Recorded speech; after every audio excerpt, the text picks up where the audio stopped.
China's Chang'e-6 mission, a lunar leap. China's space agency has achieved a historic milestone with the Chang'e-6 spacecraft landing on the far side of the moon. This unprecedented mission aims to collect lunar samples, potentially unlocking secrets of the moon's ancient past. Exploring the unknown.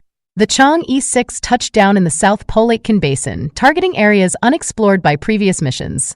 The lander's suite of tools, including a drill and mechanical arm, will gather up to 2 kilograms of lunar material. Technological triumph. This mission showcases China's advanced space technology and contributes to the global understanding of lunar geology. The samples, once returned, will offer insights into the moon's mantle and early solar system history. Implications for future missions. The success of Chang'e-6 could lead to further exploration of the moon's south pole, where ice deposits may support future human colonies. It also highlights the importance of international cooperation in space exploration. A new era of discovery. As the world awaits the return of the samples, China's Chang'e-6 mission represents not just a national achievement, but a step forward for all humankind in the quest to explore the cosmos. Stay tuned for updates on this groundbreaking endeavor.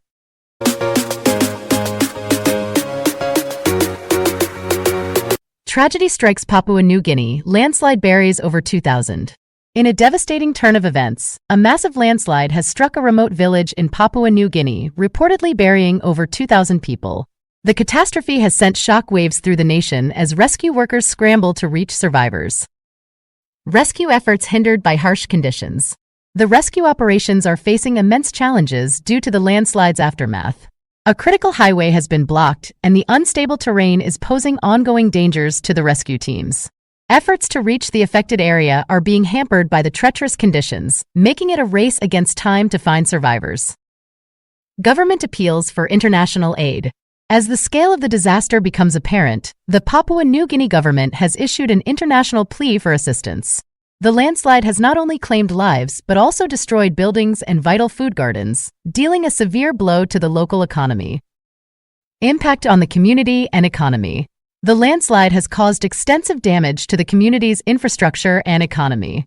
The destruction of buildings and agricultural lands has left many without shelter or a source of income, exacerbating the already dire situation.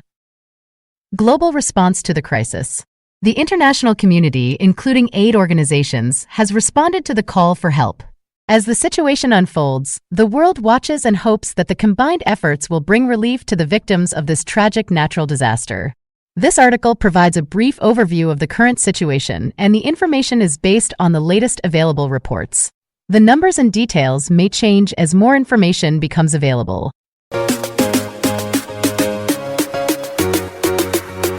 Former U.S. President Donald Trump's strategy toward South Korea. As the 2024 U.S. presidential election draws closer, the potential return of former President Donald Trump to the White House has caught the attention of allies and adversaries alike. Trump's unorthodox approach to foreign policy during his first term could significantly impact geopolitical dynamics worldwide. One critical relationship that might be affected is the United States' alliance with South Korea. 1. Policy toward North Korea. During his first term, Trump worked closely with South Korea while pursuing North Korea policy. However, if he were to return for a second term, he might break with South Korean President Yoon Suk-yeol's containment approach toward North Korea's nuclear program. Yoon has emphasized strengthening deterrence through the alliance with the United States while pressuring North Korea diplomatically. Trump, on the other hand, favored personal engagement with North Korean leader Kim Jong-un, even suspending military exercises on the Korean peninsula to facilitate diplomacy. 2. Openness to engagement. A second-term Trump might be more open to engagement and accommodation toward Pyongyang than Yoon. Trump's preference for direct diplomacy with Kim and his willingness to meet for summits signaled a departure from traditional approaches. While Yoon seeks concrete progress toward denuclearization, Trump's approach could involve alternative paths. 3. Cost-sharing and troop presence. Trump's demands for cost-sharing have also impacted the alliance. He accused Seoul of free-riding on U.S. military might and pressed for increased payments for stationing U.S. forces in South Korea. The 66-year alliance faced friction over financial burden sharing, and a second Trump term could reignite these tensions. 4. Geopolitical implications. A Trump comeback would likely create friction in the South Korea-U.S. relationship. The delicate balance between deterrence, diplomacy, and economic pressure on North Korea would be at stake. South Korea's strategic elites have generally opposed nuclearization, favoring powerful diplomacy over nuclear weapons. Trump's return could reshape this delicate balance and impact regional stability. 5. Uncertain path ahead. As the world watches the 2024 election unfold, the U.S.-South Korea alliance remains in flux. Whether Trump's unconventional strategies return to the Oval Office or not, the alliance's future will depend on how leaders navigate the complex geopolitical landscape. Note: this article reflects the situation at the time of writing and does not constitute official policy analysis.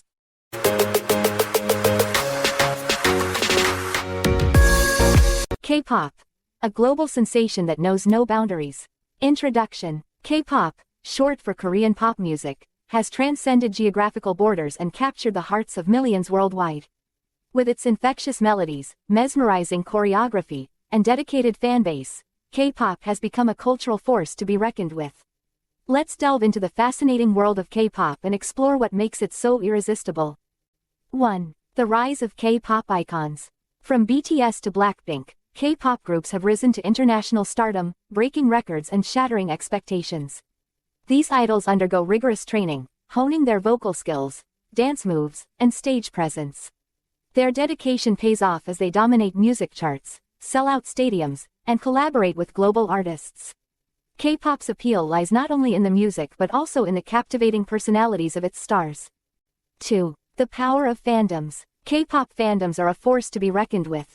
Devoted fans, known as stans, rally behind their favorite groups, organizing fan events, streaming music videos, and trending hashtags.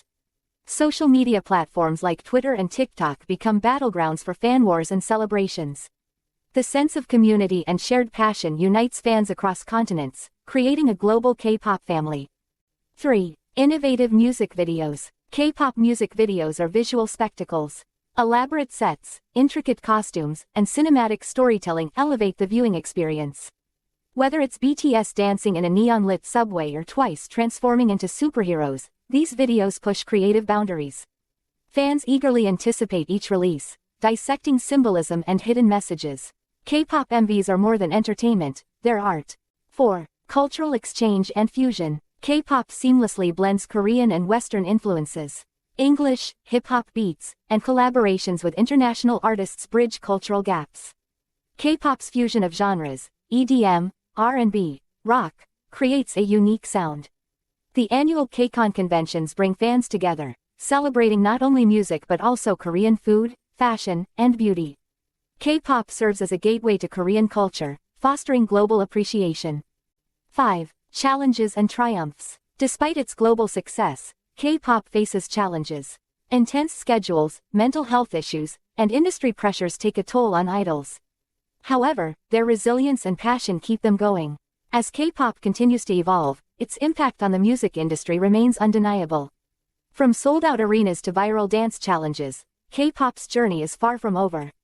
Brace yourselves, the next chart-topping hit might just be a K-pop anthem.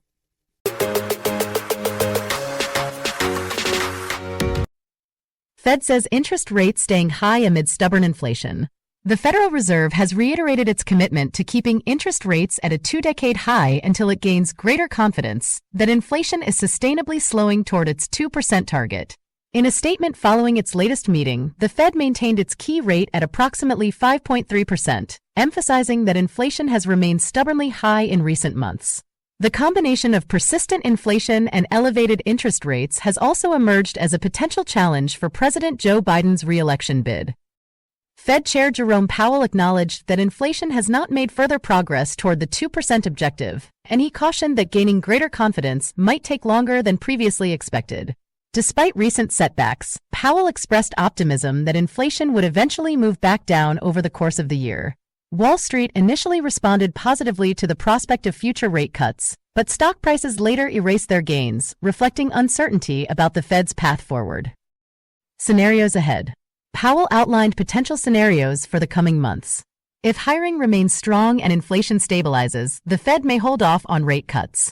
However, if inflation continues to cool or unemployment unexpectedly rises, the central bank would likely reduce its benchmark rate. Such cuts would gradually lower borrowing costs for mortgages, auto loans, and other consumer and business borrowing. Global context. The Fed's moves are closely watched worldwide, especially by other central banks facing similar challenges. Powell noted that the United States' robust growth distinguishes it from other countries considering rate cuts. He emphasized the need for patience, suggesting that the U.S. can afford to wait. Meanwhile, the Fed also revealed plans to slow the pace of shrinking its holdings of U.S. Treasuries, a measure taken during the pandemic to bolster the economy. In summary, the Federal Reserve's commitment to high interest rates reflects its cautious approach to inflation. As the U.S. grapples with persistent price pressures, the central bank balances economic stability and the need to cool an overheated economy. The path forward remains uncertain, but the Fed's vigilance underscores the importance of managing inflationary risks while supporting growth.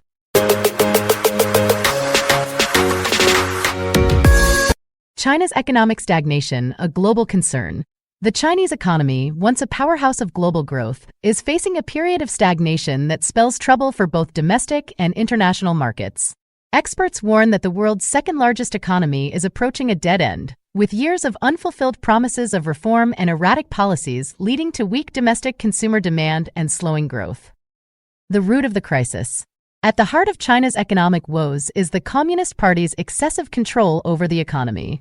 This has only intensified under President Xi Jinping's tenure, stifling innovation and entrepreneurship. The government's reliance on export surges to revive growth is proving futile as it fails to address the underlying issues of the economic model. Global trade tensions escalate. China's strategy to counteract its economic slowdown by ramping up exports is causing friction with trade partners. The United States and others are growing increasingly concerned about the flood of cheap Chinese goods distorting global markets. This has led to calls for imposing severe tariffs on a range of Chinese goods, further complicating the trade landscape. Domestic discontent and government repression. The economic downturn is leading to widespread discontent among the Chinese populace, who face gloomy economic prospects. In response, the Communist Party is likely to tighten its grip on power and increase repression, a move that could exacerbate social tensions and lead to further instability. The end of an era. The current state of China's economy indicates the end of the reform and opening era that began in the late 1970s. With consumers reluctant to spend and trade barriers rising, China's economic miracle seems to have concluded with a whimper rather than a bang. The implications for global economic health are significant, as nations around the world have become deeply intertwined with China's economic fortunes. Title: Pageant Shakeup, Miss USA and Miss Teen USA resign amid controversy. Introduction. In a stunning turn of events, Uma-Sofia Shrivastava, the reigning Miss Teen USA, and Noelia Voigt, the current Miss USA, have both resigned from their prestigious positions. The back-to-back resignations have sent shockwaves through the pageant community and have raised serious questions about the internal workings of the organization. Miss USA's departure. Noelia Voigt, the first Venezuelan American to win Miss USA, announced her resignation earlier this week. Voigt cited mental health concerns as a primary reason for her departure. Her decision to step down has been met with an outpouring of support from fans and fellow pageant participants alike. Miss Teen USA follows suit. Just days after Voigt's announcement, Uma-Sofia Shrivastava took to Instagram to declare her own resignation. Shrivastava, who represented New Jersey, expressed that her personal values no longer aligned with the direction of the pageant organization. Her post, which included a quote from philosopher Friedrich Nietzsche, hinted at deeper issues within the Miss USA and Miss Teen USA organizations. The pageant community reacts. The consecutive resignations have prompted a flurry of reactions from the public and those within the pageant industry. Many have called for greater transparency and accountability from the organization's leadership. The resignations have also sparked discussions about the pressures faced by young women in the spotlight and the importance of mental health. Looking ahead. As the pageant world grapples with these unexpected changes, the focus turns to the future of the Miss USA and Miss Teen USA organizations. With two major title holders stepping down, the organizations must navigate through the controversy while upholding their commitment to empowering young women. OECD raises South Korea's economic growth forecast. In a significant update, the Organization for Economic Cooperation and Development, OECD, has revised its growth forecast for South Korea's economy in 2024. The OECD now expects the nation to achieve a 2.6% growth rate, up from the previously projected 2.2%. This adjustment reflects South Korea's resilient export performance, particularly in the semiconductor sector, and a stronger than anticipated global recovery pace. Exports and domestic demand drive growth. The OECD's report highlights that South Korea's growth is set to be fueled by robust demand for its exports, especially semiconductors, which have seen a substantial rebound. Additionally, domestic demand is anticipated to recover in the latter half of the year, aided by expected rate cuts. This combination of external and internal economic strengths positions South Korea as one of the leading growth performers among OECD member nations. Structural reforms recommended amidst aging population. With the backdrop of a rapidly aging population and declining birth rates, the OECD has recommended that South Korea undertake structural reforms. These include changes to the state pension service and adjustments in labor and fiscal policies. Such reforms are deemed crucial for sustaining long-term economic stability and growth. Inflation projections and global economic outlook. The OECD also provided an updated inflation forecast for South Korea, setting it at 2.6% for the year, a slight decrease from the previous estimate. This rate is notably below the OECD average of 4.8%. On a broader scale, the organization revised its global economic growth projection to 3.1%, indicating a gradual easing of inflation and improvement in employment across major economies. Conclusion. The OECD's revised forecast is a testament to South Korea's economic resilience and its ability to navigate through global economic challenges. As the nation continues to adapt and grow, the international community watches with interest to see how these projections will unfold in the dynamic landscape of the global economy. Campus tensions escalate. Over 200 arrested at UCLA protests. Arrests at UCLA protests. Over 200 individuals were arrested during a large-scale protest at the University of California, Los Angeles, UCLA. The demonstrators were part of a nationwide movement advocating for universities to divest from businesses supporting the war in Gaza. UCLA's student encampment was cleared by police in a late-night operation, resulting in the arrests of students and faculty. The situation escalated when masked individuals, described as instigators, attacked the encampment, leading to violent clashes. Law enforcement response. Despite the presence of campus security and police, there was little intervention during the initial assault on the encampment. This lack of action has raised questions about law enforcement's handling of the situation. The police operation involved at least 250 officers and utilized flashbangs and impact munitions against the protesters. The use of force has sparked a debate on the appropriateness of such tactics in managing civil demonstrations. Nationwide impact. The incident at UCLA is not isolated. Reports indicate nearly 2,200 arrests related to pro-Palestinian protests on U.S. college campuses in recent weeks. These events highlight the complex interplay between student activism, university policies, and law enforcement responses. Ongoing dialogue and recovery. As the nation observes, university officials and student organizers continue their dialogue. The hope is to find peaceful resolutions amidst the turmoil. The UCLA campus, now in recovery mode, serves as a reminder of the passionate convictions and contentious issues at the heart of these protests.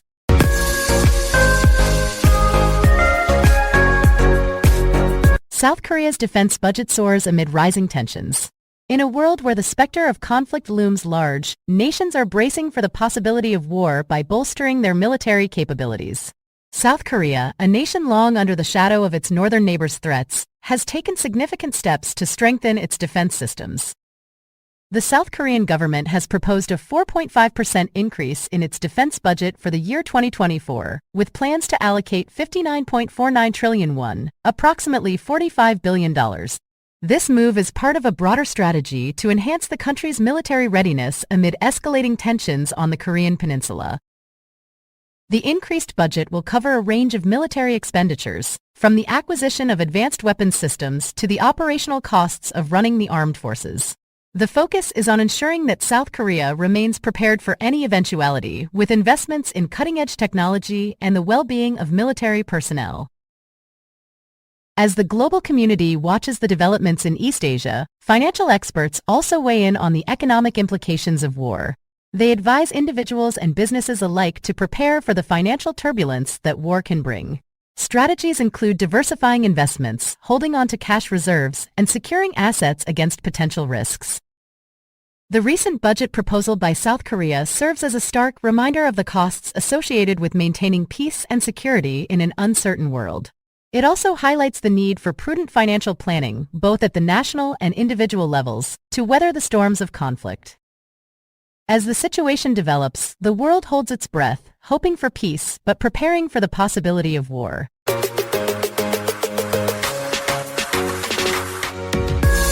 Massive floods threaten tens of millions as intense rains batter southern China. By Nectar Gon, Hassan Tayer, and Martha Zhou. April 22, 2024. Heavy rains have hammered southern China, leading to massive floods that threaten the lives of tens of millions of people. The intense downpours have caused widespread flooding in homes, streets, and farmland, prompting urgent rescue efforts to evacuate trapped residents.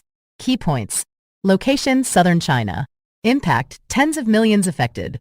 Missing persons: at least 11 people missing, including 6 from the town of Jiangwan near Shaoguan City in the province's mountainous north. Landslides: heavy downpours triggered landslides, injuring 6 people in Jiangwan, Guangdong Province. An economic powerhouse with a population of 127 million, Guangdong has faced sustained torrential rains since April 16. Pearl River Delta, the region's manufacturing heartland and one of China's most populated areas. Record rainfall: 4 weather stations in Guangdong reported record rainfall for April. Climate crisis. Scientists warn that extreme weather events will become deadlier and more frequent due to the climate crisis. Current situation. River swelling. At least 44 rivers in the Pearl River Basin have swelled above the warning line, threatening to burst their banks.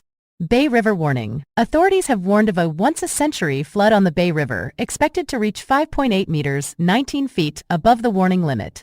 Villages inundated. Aerial footage shows villages submerged by murky floodwaters, with only roofs and treetops visible in some places. Rescue efforts. Rescuers are working tirelessly to extract residents from neck-high waters and provide aid. Climate impact. Weather events in China have become more intense and unpredictable due to global warming. The situation remains critical as authorities raise the flood control emergency response for the Pearl River Delta to level 2. The region's defenses against floods are being severely tested, and communities are grappling with the devastating impact of the intense rains.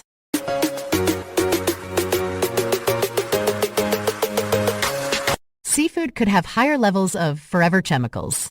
Published on April 18, 2024. A new study has raised concerns about the potential presence of forever chemicals in seafood. These man-made toxins, known as per- and polyfluoroalkyl substances (PFAS), do not break down easily and can persist in the environment for a long time. Researchers from Dartmouth College in the USA have found that certain marine creatures, such as shrimp, prawns, and lobster, may contain alarmingly high levels of these chemicals. Health risks associated with forever chemicals. Forever chemicals have been associated with various health issues, including cancer, kidney and liver problems, hormonal changes, and developmental damage to babies in the womb. While seafood is a valuable source of lean protein and omega fatty acids, the study suggests that consumers should be aware of the risks associated with PFAS exposure. Background on forever chemicals. Forever chemicals were developed in the 1930s and have been widely used in various products since the 1950s. They are commonly found in food packaging materials, including food wrappers, takeout containers, and pizza boxes. Over time, these chemicals have entered our food chain, with seafood being particularly affected. Recommendations and awareness. Professor Megan Romano, one of the study's authors, emphasizes that the recommendation is not to avoid seafood altogether. Instead, she encourages people to continue enjoying seafood while being informed about the potential risks. Understanding what we consume is essential, and awareness can help individuals make informed dietary choices. In summary, while seafood remains a valuable part of a healthy diet, it's crucial to stay informed about the presence of forever chemicals. Researchers advocate for safety guidelines regarding PFAS in seafood to protect consumers' health.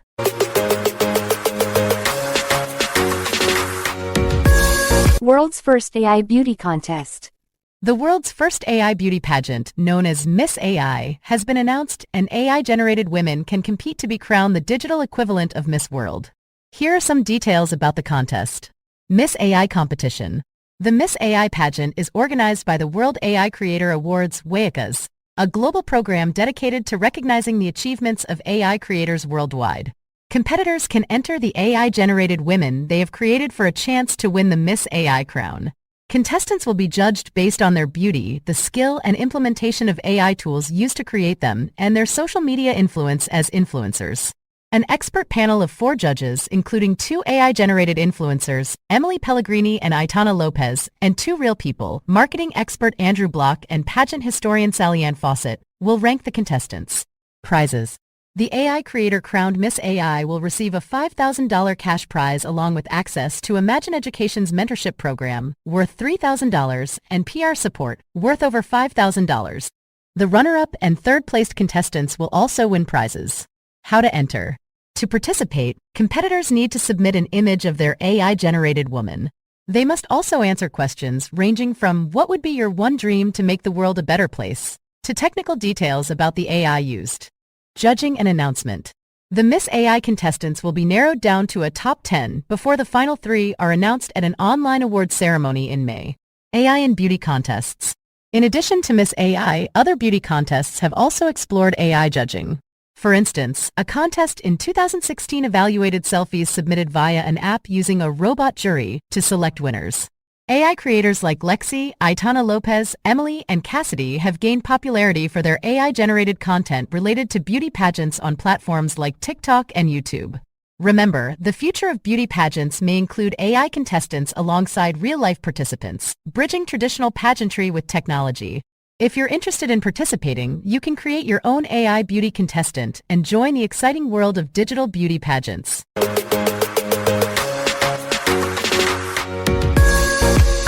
Middle East tensions, explosions in Israel and the West Bank raise concerns. While the exact source of the strikes is still under investigation, all signs point to Iran.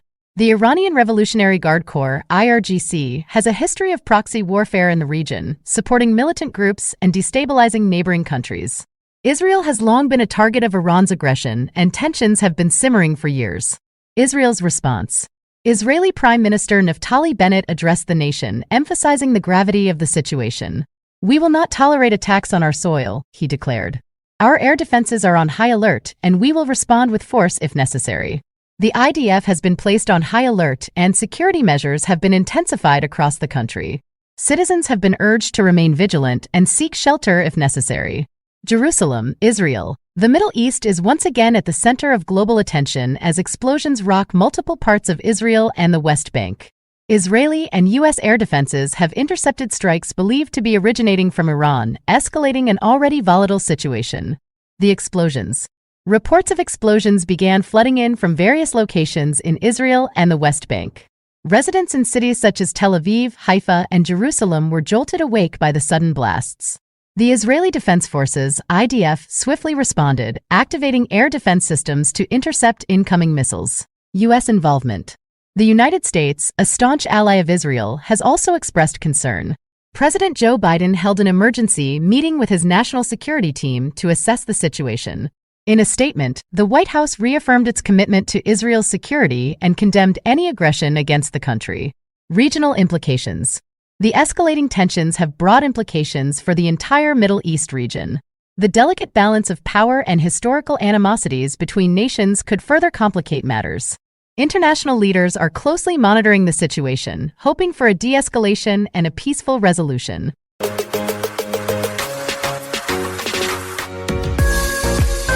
South Korean General Election 2024, Opposition Landslide Victory. By Reuters. Seoul, in a resounding blow to President Yoon Suk-yeol and his Conservative Party, South Korea's liberal opposition parties secured a landslide victory in the 22nd general election held on April 10, 2024. The election results signal a significant shift in the country's political landscape, with the opposition gaining control of the National Assembly. Election results. The Democratic Party, DP, the main opposition party, is projected to win more than 170 of the 300 seats in the new legislature, according to data from the National Election Commission and network broadcasters. With over 99% of the votes counted, the DP's victory is clear.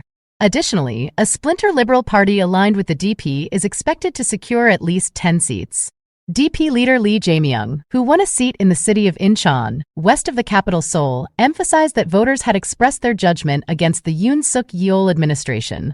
He stated, "When voters chose me, it was your judgment against the Yoon Suk Yeol administration, and you are giving the Democratic Party the duty to take responsibility for the livelihood of the people and create a better society." Referendum on Yoon's leadership. The parliamentary election was closely watched as a referendum on President Yoon Suk Yeol. His popularity has waned due to a cost-of-living crisis and a series of political scandals. Opposition candidates consistently criticized Yoon's management of the economy and his refusal to acknowledge his wife's improper acceptance of a Dior bag as a gift. First Lady Kim Kien-hee, who has not been seen in public since December 15th, was absent when Yoon cast his vote. Analysts and opposition party members view her absence as a serious political liability for the president and his People Power Party, PPP. Yoon's political future. The PPP is projected to win just over 100 seats, preventing the opposition from achieving a supermajority that could override presidential vetoes and pass constitutional amendments. However, as Yoon approaches the end of the first 2 years of his 5-year single term, he is likely to slip into a lame duck status. His ability to pass legislation will be significantly hampered by the poor showing of his party. The National Election Commission, NEC, is expected to announce the official results later on Thursday. The election saw a record turnout, with nearly 29.7 million people, 67% of eligible voters, casting their ballots. While this turnout surpassed the 2022 presidential vote that narrowly brought Yoon to power, it reflects the electorate's strong engagement in shaping the country's political future. As South Korea's opposition celebrates its victory, President Yoon faces a challenging road ahead, navigating a divided parliament and addressing pressing issues in a nation seeking change.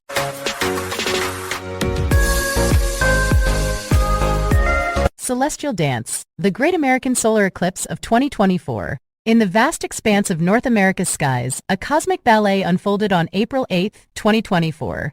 The stage was set and the celestial performers, Earth, Moon, and Sun, came together in a mesmerizing pas de trois. This was no ordinary dance. It was the Great American Solar Eclipse, a spectacle that graced parts of Mexico, 15 U.S. states, and eastern Canada. The moon takes center stage. As dawn painted the horizon, the moon, our silent partner in this cosmic waltz, began its slow traverse across the sun's fiery face. Tens of millions of eager spectators craned their necks upward, donning oversized eclipse glasses. The moon's shadow swept across the land, casting a spell of awe and wonder. The path of totality. The heart of the drama lay within the path of totality, a ribbon of darkness stretching from Mexico's Pacific coast to the Canadian wilderness. Here the sun's brilliance dimmed and day turned to twilight. In Texas, where the eclipse made its grand entrance, lifelong Texans marveled. For them, this was the first total solar eclipse since 1878, a rare celestial encore. Weather's fickle dance. But the weather, too, had a role to play. Clouds and storms threatened to upstage the celestial performance. In Texas, Louisiana, Arkansas, and Oklahoma, 20 million souls held their breath. Would the skies clear in time? In Dallas, the storms loomed, scheduled to arrive after the eclipse's peak. Houston, Austin, and San Antonio watched, hoping for a celestial reprieve. Bananas and eclipses. And what of bananas? Let's measure the moon's shadow in fruity lengths. An average banana stretches about 7.5 inches. Now imagine stacking 46,449 bananas, one atop the other. That's the height of Mount Everest, but today it's our eclipse yardstick, the eclipse's encore. As the moon completed its celestial pirouette, the sun emerged triumphant. Daylight returned, but hearts remained touched by the ethereal. The next total solar eclipse on U.S. soil won't grace us until March 2033, and it'll be Alaska's private show. For the contiguous U.S., the next rendezvous with totality awaits in August 2045, from California to Florida. And so, dear Skywatchers, we bid adieu to the Great American Eclipse of 2024. It danced across our hearts, leaving memories etched in starlight. Until the next cosmic overture, keep your eyes on the heavens, where bananas measure time and eclipses weave their magic. Brent crude ascends, geopolitical tensions fuel price surge. By Financial News Today. In a market stirred by geopolitical unrest, Brent crude oil prices have soared, settling above $90 for the first time since October. The price surge. Brent futures. Brent futures for June climbed above $91 a barrel before settling at $90.65, marking a 1.5% increase. WTI futures. U.S. West Texas Intermediate WTI futures for May also rose, settling at $86.59 a barrel, a 1.4% rise. Geopolitical tensions. Israeli embassies on high alert. Reports of Israeli embassies being placed on high alert due to threats of Iranian attacks have contributed to the heightened tensions. Iran's vow for revenge. Following an attack that killed high-ranking Iranian military personnel, Iran has vowed revenge against Israel, though Israel has not claimed responsibility for the incident. U.S. stance. Public rebuke. Washington issued a strong public rebuke toward Israel, indicating a shift in tone and warning that U.S. policy on Gaza will hinge on Israel's actions regarding the safety of Palestinian civilians. New sanctions. The United States imposed new Iran-related counterterrorism sanctions, aiming to disrupt Iran's ability to fund its proxy groups and support for Russia's war in Ukraine. Support for Ukraine. NATO membership. U.S. Secretary of State Antony Blinken stated that Ukraine will eventually join NATO, with support for the country remaining rock solid among member states. Oil supply dynamics. OPEC Plus meeting. The Organization of the Petroleum Exporting Countries and its allies, OPEC Plus, including Russia, maintain their oil supply policy and urge some countries to enhance compliance with output cuts. Conclusion.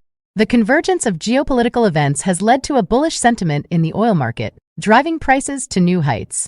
As the world watches these unfolding events, the impact on global oil prices continues to be a subject of intense focus.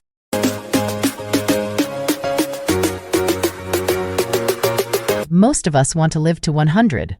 Wait until you hear how much that retirement costs. From USA Today, the cost of a century, the price tag of living to 100. As the possibility of living to 100 becomes more realistic, Americans are faced with the daunting question of how much it will cost to fund a retirement that could last nearly 4 decades. Longevity's financial implications. A recent report from Corebridge Financial reveals that while over half of Americans aim to reach the centenarian mark, the financial implications are staggering. With the nation's median household income at $74,580, retirees might need about $60,000 annually to maintain their lifestyle. This means a retirement budget of approximately $2.3 million for those living to 100. Retirement realities. The average American retires at 62, which, for a centenarian, equates to 38 years of retirement. Social Security may cover a portion, but the bulk of the financial burden falls on savings. Unfortunately, only 27% of respondents in the Corebridge survey feel confident they won't outlive their retirement funds. The fear factor. The fear of running out of money surpasses the fear of death for 2/3 of the surveyed individuals. This highlights the psychological impact of financial insecurity in one's golden years. Demographic destiny. The number of Americans aged 100 and older is expected to quadruple by 2054. However, retirement experts are concerned that many will deplete their savings well before their last breath. A looming crisis. BlackRock CEO Larry Fink emphasizes the growing retirement crisis, noting that building a secure retirement today is far more challenging than it was 3 decades ago. Conclusion. The dream of a long life comes with the necessity of robust financial planning. As we approach the era of centenarians, it's clear that preparing for a financially secure retirement is more crucial than ever.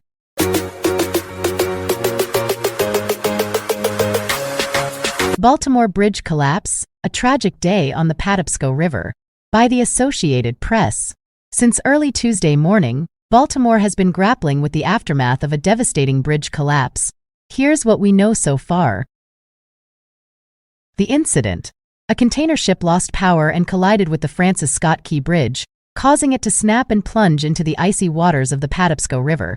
Several vehicles tumbled into the river, leading to a frantic search and rescue operation. The impact. Mass casualty incident. Authorities are treating this as a mass casualty multi-agency incident. Approximately 20 people are missing and multiple vehicles are submerged. Unsafe conditions. Rescuers face challenges due to debris hanging from the collapsed structure, freezing temperatures, and limited visibility. The bridge.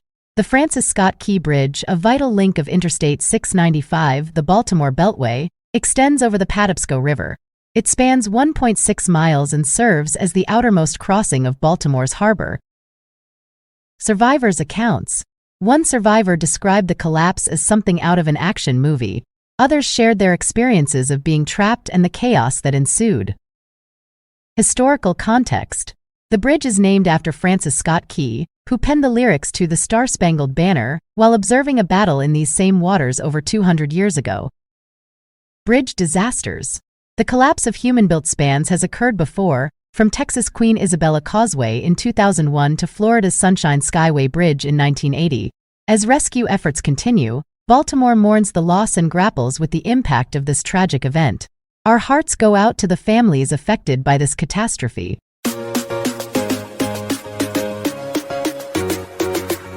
TikTok legislation issue. The U.S. House of Representatives has recently passed legislation concerning the ownership of TikTok, a popular social media platform. The bill mandates that ByteDance, the China-based parent company of TikTok, must divest its stake in the app. This action stems from concerns over national security and data privacy, given the app's potential access to sensitive user data and the Chinese government's influence over domestic companies. The legislation has sparked a significant response from TikTok's user base, many of whom are young Americans. TikTok has actively encouraged its users to reach out to their representatives, providing a direct link to contact information through the app. This campaign aims to preserve the platform that has become a vibrant community for millions in the U.S. Senator Thom Tillis's office reported receiving approximately 1,000 calls following the House's decision, reflecting the intense public interest and concern over the future of TikTok in the country.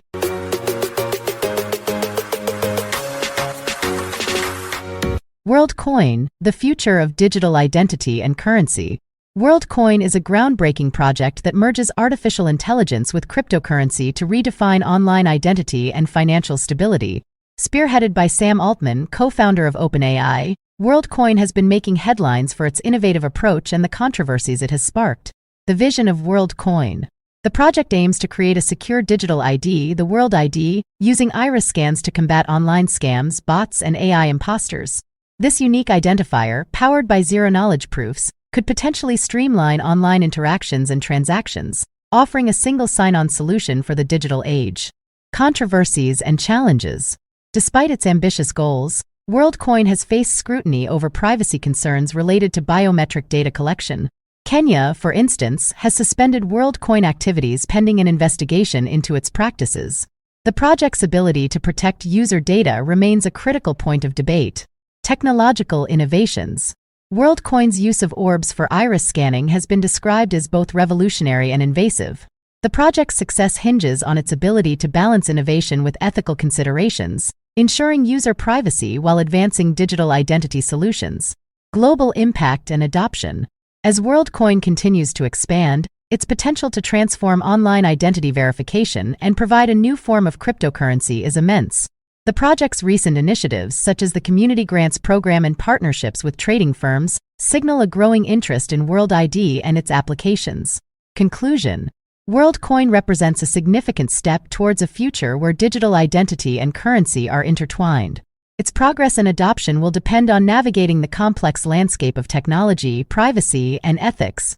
As the project evolves, it will undoubtedly continue to shape discussions around the future of digital identity and financial systems.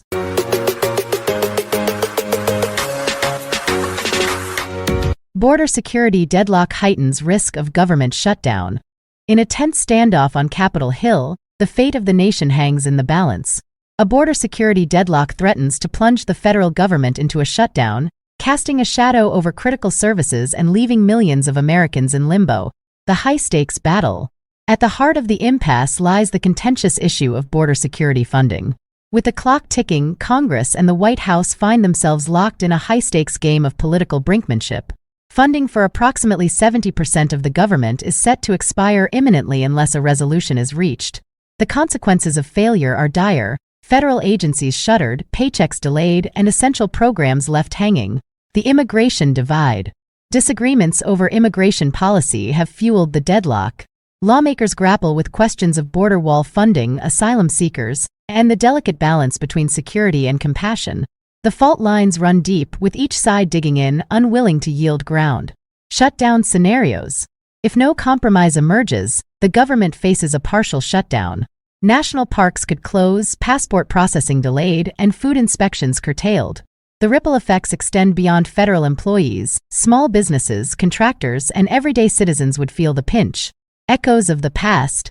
This isn't the first time the nation has teetered on the brink. Recent history bears witness to government shutdowns, each leaving scars on the body politic. The specter of dysfunction looms large, and the American people watch with bated breath. Leadership in the spotlight. The burden falls squarely on our elected officials. Can they rise above partisanship? Can they find common ground? The eyes of the nation turn to the halls of power, seeking leadership that transcends ideology.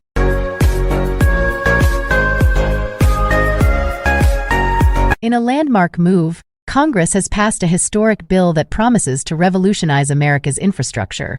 The bill, a cornerstone of the current administration's agenda, pledges to inject billions into the nation's veins, revitalizing aging roads, reinforcing weary bridges, and rejuvenating public transportation systems.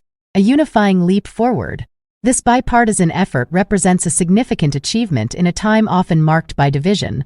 It signals a collective stride towards unity and progress, with lawmakers from both sides of the aisle coming together to lay the groundwork for a more connected future.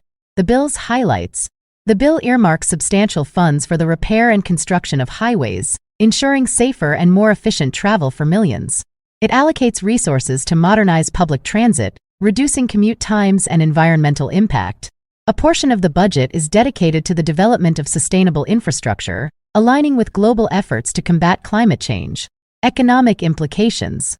Economists predict that this massive influx of funding will create jobs, stimulate economic growth, and enhance the nation's competitive edge in the global market. Small businesses, construction firms, and local communities stand to benefit significantly from the upcoming projects.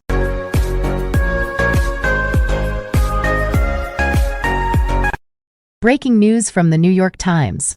Massive blizzard blankets California's Sierra Nevada mountains.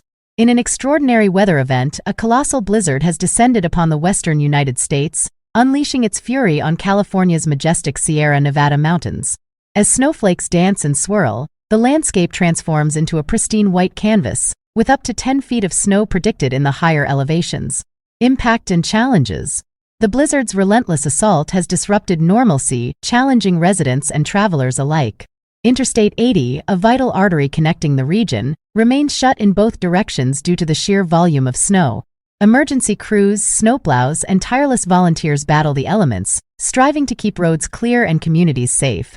The unyielding storm.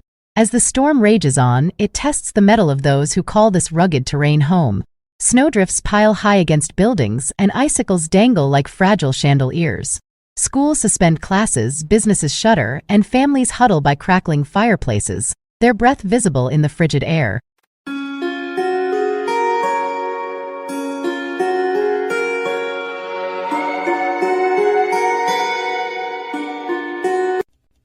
Pastimes and activities.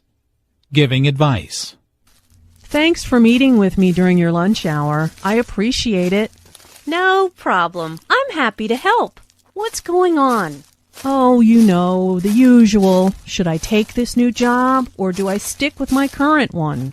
Well, I think it's time for a change, don't you? They pay you late, and you are unhappy. Do you really think so? I know so, and I've been listening to you complain for over a year now. Trust me, take the job. What do you have to lose? Pastimes and activities. Weddings. Doesn't the bride look beautiful in that wedding dress? Yes, she looks amazing, and the groom is so romantic. I just heard the story of how they got engaged. He proposed to her during a candlelight dinner in London. Did you know that was where they went to school? Oh, wonderful. And the honeymoon, what a great idea. Most people just go to the beach for a week after they tie the knot. But they plan on heading to California and cruising the coast on their motorcycle. Really? What a fantastic idea. This is by far the best wedding I've ever been to. Pastimes and activities. Hobbies. I'm so happy this week of midterm exams is finished. Same here. I'm looking forward to relaxing in the mountains this weekend. I've planned a little hike in the woods, and I'm going to take a canoe trip down the river if the weather cooperates. Oh, fun! I'm going to Michigan. I'm taking my camera because fall is coming fast. The leaves are already turning all shades of red and orange. It will be awesome. Next time you go there, I'll join you. I've heard Michigan is a great place to go canoeing. Pastimes and activities. Giving your opinion. Where should we take a vacation this year? Let's decide soon. Well, I'd like to go somewhere warm. How about the beach? Or we could rent a cabin on the lake. You want to go to the beach again? I want to ski this winter. How about a compromise? What about traveling to the Alps in Europe next April? We can find a ski resort on a lake. Oh, we've never been to Europe before, but I don't know if it will be sunny and warm then. I need to do some research first. That will help me make up my mind. Pastimes and activities. At the pet store. Oh, what a beautiful cat. What do you think? I think I'd rather get a dog. Dogs are more loyal than cats. Yes, but there's so much work. Would you be willing to walk it every single day and clean up after it? Good point. What about a bird or a fish? We'd have to invest a lot of money in a cage or a fish tank, and I really don't know how to take care of a bird or a fish. Well, we're obviously not ready to get a pet yet. Yeah, you're right. Let's go grab some coffee and talk about it. Pastimes and activities. Taking a vacation. I just bought a ticket to New York City. I'm so excited to see the city. Good for you. Traveling is so much fun. I love discovering new places and new people. When are you leaving? Next week. I'm taking the red-eye. It was cheaper. Hopefully I'll be able to sleep on the plane. I wish I could go with you. New York City is a magical place. You'll have so much fun. I hope so. I'm going to visit my brother who lives there. I will stay for a week and then take the train down to Washington, D.C. That sounds like a great vacation. I'm looking forward to a week at the beach for my summer vacation. I just want to relax. Pastimes and activities. A night at the theater. What a fantastic performance! Thank you for inviting me to the musical. You are welcome. I'm happy you enjoyed the show. The choreography of the dancers was incredible. It reminds me of when I used to dance. I know. You were such a talented ballerina. Do you miss dancing? Oh, that's very kind of you, Shannon. I do miss it sometimes, but I will always be a fan of the arts. That's why I love going to musicals, because it's the perfect combination of song, dance, and theater. Absolutely. I'm glad you're still an art fan, too. Thank you for the invitation. It's always a pleasure to attend an arts event with you and learn something new. Pastimes and activities. What's your favorite sport? What time is that soccer game on? I thought it started at noon. We must have had the wrong time. Oh well, soccer's not my favorite sport anyway. I much prefer basketball. Oh, really? I thought your favorite sport was tennis. I'm a big fan of basketball, too. How about a game sometime? Sure thing. Why don't we go shoot some hoops now, since the soccer game isn't on? Excellent idea. Let's go. Pastimes and activities. What are you good at? So, what should we do? Well, I like to do arts and crafts, and I'm really good at drawing. What do you think? How about playing a board game? That'd be more fun. Okay, let's play Scrabble. I'm really good at spelling, too. Oh, yeah? We'll see about that. Pastimes and activities. At the movies. We'd like 2 tickets for the 3:30 show, please. Here you go. Enjoy the movie.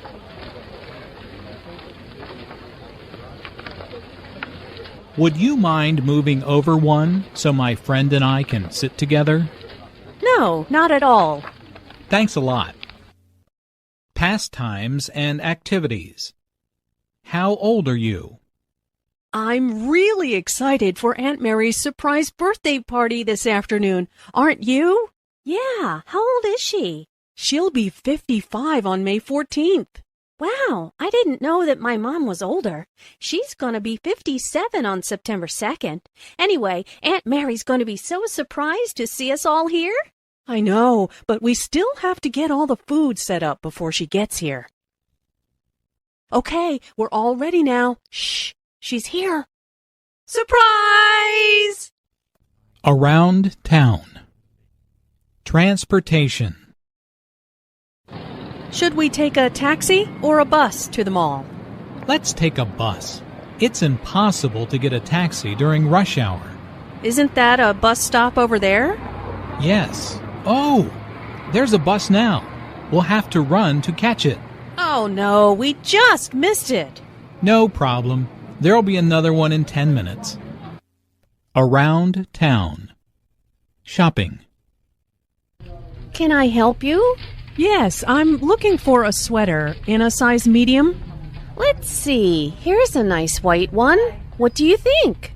I think I'd rather have it in blue. Okay. Here's blue in a medium. Would you like to try it on? Okay. Yes, I love it. It fits perfectly. How much is it? It's $50. It will be $53 with tax. Perfect. I'll take it. Around town. Catching up after class. Hey, how did your physics exam go? Not bad, thanks. I'm just glad it's over. How about you? How'd your presentation go? Oh, it went really well. Thanks for helping me with it. No problem. So, do you feel like studying tomorrow for our math exam? Yeah, sure. Come over around 10 o'clock after breakfast. All right. I'll bring my notes. Around town. At the post office. What can I do for you today? I need to mail this package to New York, please. Okay. Let's see how much it weighs. It's about 5 pounds. If you send it express, it will get there tomorrow. Or you can send it priority and it will get there by Saturday. Saturday is fine. How much will that be? $11.35. Do you need anything else? Oh yeah, I almost forgot. I need a book of stamps too. Okay, your total comes to $20.35. Around town. Running errands. Hi there. How can I help you? Well, I'm in town visiting for a few days, and I need to get some things done while I'm here. Sure. What do you need? I need to get my hair cut. I also need to have my new pants hemmed. Okay, here's a map of the city. There's a good hair salon here, which is just a block away, and there's a tailor right here. Is there anything else? Yes, I'll need to have my car serviced before my long drive home. No problem. There's a good mechanic a few blocks away. Around town. At the supermarket. Hey, Julia, look at those desserts. How about baking some cookies today? Yeah, that's a great idea. While we're here, let's pick up the ingredients. Okay, what do we need? The recipe calls for flour, sugar, and butter. Oh, and we also need eggs and chocolate chips. Why don't you get the dairy ingredients? You'll find those in the refrigerated section in the back of the store. I'll get the dry ingredients. They're in aisle 10. Great, let's meet at the checkout. Okay, see you there. Around town. Calling for help. Hey, that car just ran a red light and hit that truck. Is anyone hurt? I don't know. Let's call 911. Hello? I'd like to report a car accident near the post office on Charles Street. It looks like a man is hurt. Yes, it just happened. Okay, thanks, bye. What did they say? They're going to send an ambulance and a police car right away.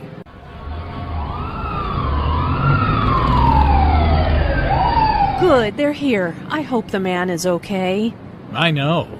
You have to be so careful when you're driving. Around town. Asking directions. Excuse me, could you tell me where the library is? Yes, it's that way. You go 3 blocks to Washington Street, then turn right. It's on the corner, across from the bank. Thanks. I've only been in town a few days, so I really don't know my way around yet. Oh, I know how you feel. We moved here a year ago, and I still don't know where everything is. Around town. At the doctor's office. What seems to be the problem? Well, I have a bad cough and a sore throat. I also have a headache. How long have you had these symptoms? About 3 days now, and I'm really tired, too. Sounds like you've got the flu. Take aspirin every 4 hours and get plenty of rest. Make sure you drink lots of fluids. Call me if you're still sick next week. Okay, thanks. Around town. Ordering a meal. Hello, I'll be your waiter today. Can I start you off with something to drink? Yes. I'll have iced tea, please. And I'll have lemonade. Okay, are you ready to order, or do you need a few minutes? I think we're ready. I'll have the tomato soup to start, and the roast beef with mashed potatoes and peas. How do you want the beef? Rare, medium, or well done? Well done, please. And I'll just have the fish with potatoes and a salad. Introductions and small talk. Weather report. It's freezing outside. What happened to the weather report? I thought this cold front was supposed to pass. Yeah, I thought so too. That's what I read online this morning. I guess the wind chill is really driving down the temperature. Can we go inside? I feel like my toes are starting to go numb. Introductions and small talk. Coincidences. Well, hello there, Julia. Long time no see.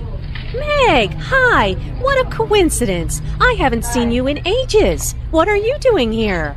I just got a new job in the city, so I'm shopping for some clothes. Hey, what do you think of this shirt? Well, you know how much I love blue. See? I've got the same shirt. You always did have good taste. What a small world. Introductions and small talk. A telephone call. Hello? Hi, Stephanie. How are things at the office? Hi, Luke. How are you? Can you please stop and pick up extra paper for the computer printer? What did you say? Can you repeat that, please? Did you say pick up ink for the printer? Sorry, the phone is cutting out. Can you hear me now? No, I need more computer paper. Listen, I'll text you exactly what I need. Thanks, Luke. Talk to you later. Thanks, Stephanie.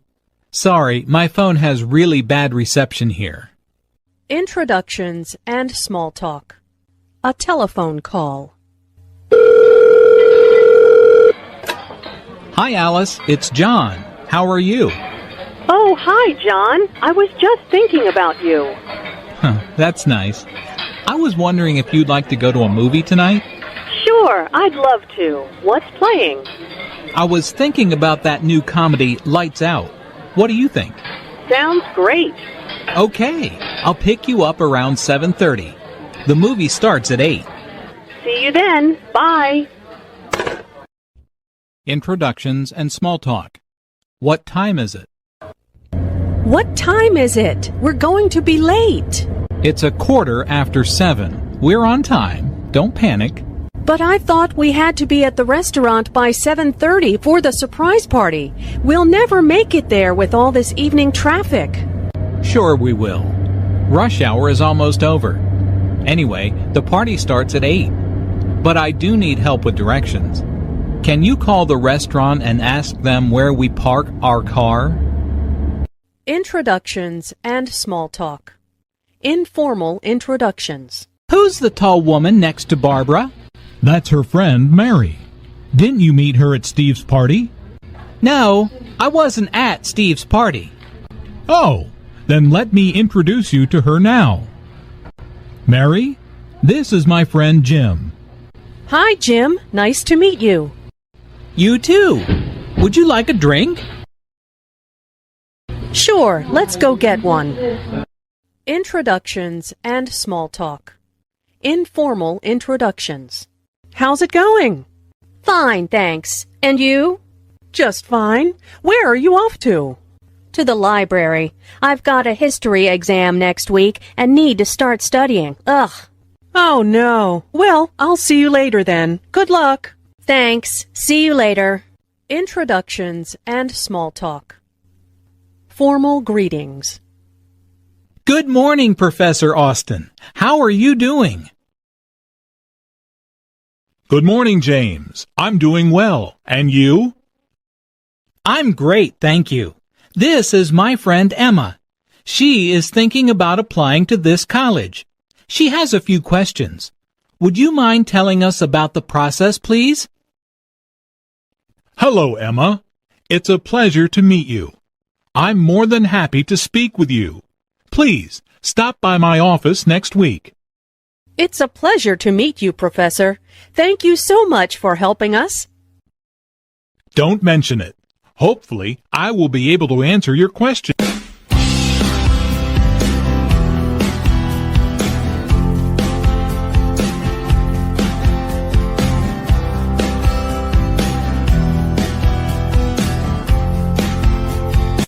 What have you been doing this week? Well, mostly all of my days start with getting up at 6:30 and going to the pool to practice with my year-round swim team.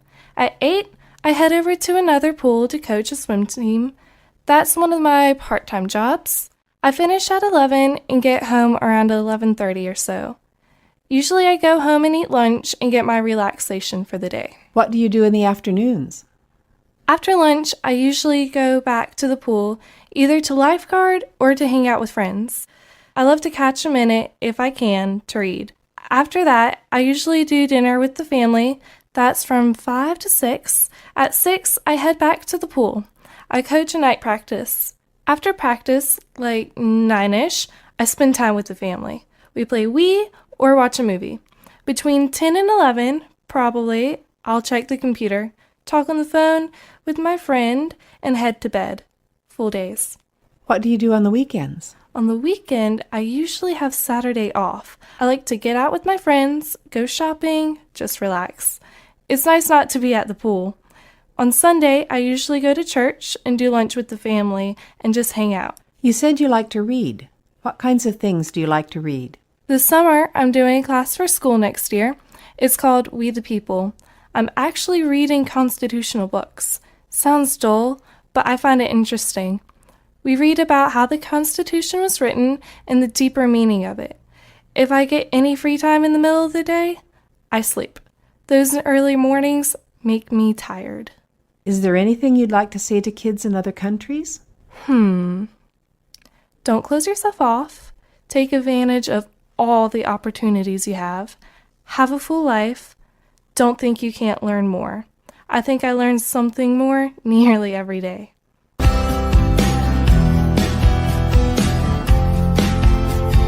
What have you been doing this week? I bought a ukulele. I'm studying for exams and I'm playing the drums. Where do you play drums? At my house. I have lessons there. A teacher comes to my house.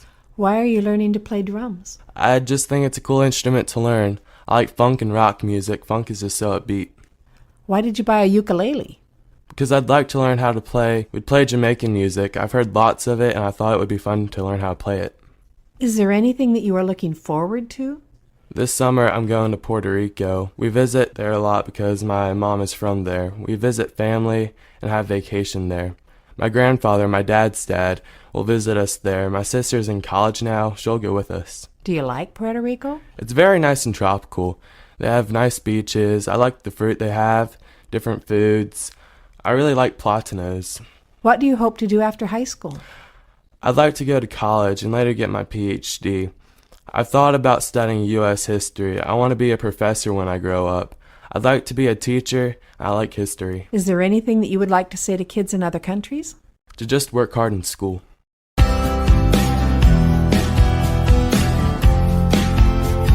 What have you been doing this week? I've been going to school. I'm taking art, world history, Spanish, geometry, English, and earth science. They're all honors classes, except Spanish. There are no honors classes in Spanish. What are you doing in art class? We learn how to draw things. We learn how to hold pencils and get different shades. I'm drawing a tiger right now. We also learn to use pastels and paint. Is it your favorite class? Yes. Have you been doing anything else? Hanging out with my friend Claire. I always wrestle her little brother. I sleep a lot, really, and I eat a lot. It doesn't show, though. Are you growing a lot? Teenage boys often eat and sleep a lot because they're growing a lot. I've been growing for quite a while now. Is there anything happening at school? We have been having midterms. They're the middle of the year tests. The tests are hard, especially in honors classes. Is there anything that you're looking forward to? Summer. My family's going to California. I have a mother and a father and a little sister. My mother says she's sick and tired of staying in the house, so we're hitting up Cali. We'll go to Los Angeles. I'm just sort of going along with whatever my mom says. What do you want to do after high school? Go to college. I want to study health sciences or medicine. I think I can earn a lot of money that way. I like to do sports medicine. Is there anything that you would like to say to kids in other countries? What's up?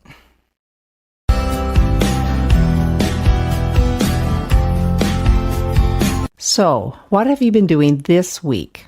Well, Sunday I went to church and I called my friend Shelby. I was going to go by myself, but she said her parents had left for church without her, so we went together. After church, we went to the store and got food and ate outside in the park, and that was really beautiful. I've gone to school all week. After school, I went to work a couple of days. I work at a retirement community. Maybe you should explain what a retirement community is. Okay, it's like a big neighborhood with rich old people. It's a nice place to stay, and it has an assisted living section for people who need nurses. It's really fun, but it's hard work, too. I work in the dining room. I really enjoy working with elderly people. Some of them are my friends. Not all the time, but sometimes you can tell you bless them just by being there. What else have you been doing? I started track this week. The track season started 2 months ago, but 2 of the girls got hurt, so the coach asked if I would run. Everyone else was in shape, so I was running and inside going, ow. That was Friday, so then I went to my second job to waitress at a Japanese restaurant. It was really busy, so I pretty much worked my butt off because you have to clean and a lot of things. A friend picked me up, and we went to her house for a birthday party after work. We ate way too much ice cream and stayed up way too late because I had to get up early Saturday morning and go to school to help with landscaping for community service. At my school, a certain number of hours of community service are required each year, so I choose things I like. I had a really good time, as much fun as you can have weeding and mowing and potting flowers. I killed my back because I had to go between the cracks of the bricks in the sidewalk and clean out moss. It was kind of hard. I went home, took a nap, and then I went to work again at the Japanese place. So you were really busy. Do you enjoy your life? Yeah, I do. Sometimes I don't like being so busy. Today I couldn't go to church because I had to go to work at 11. So I got a teaching tape and some food and got back in bed and listened to the tape and ate breakfast in bed. I copied part of Psalm 146 onto a card and put it in my pocket when I went to work because it blessed me tons. Because everything is better when you're focused on God and not on yourself. Is there anything that you would like to say to kids in other countries? I hope people who read this won't think I'm lazy or anything. I really don't think they will.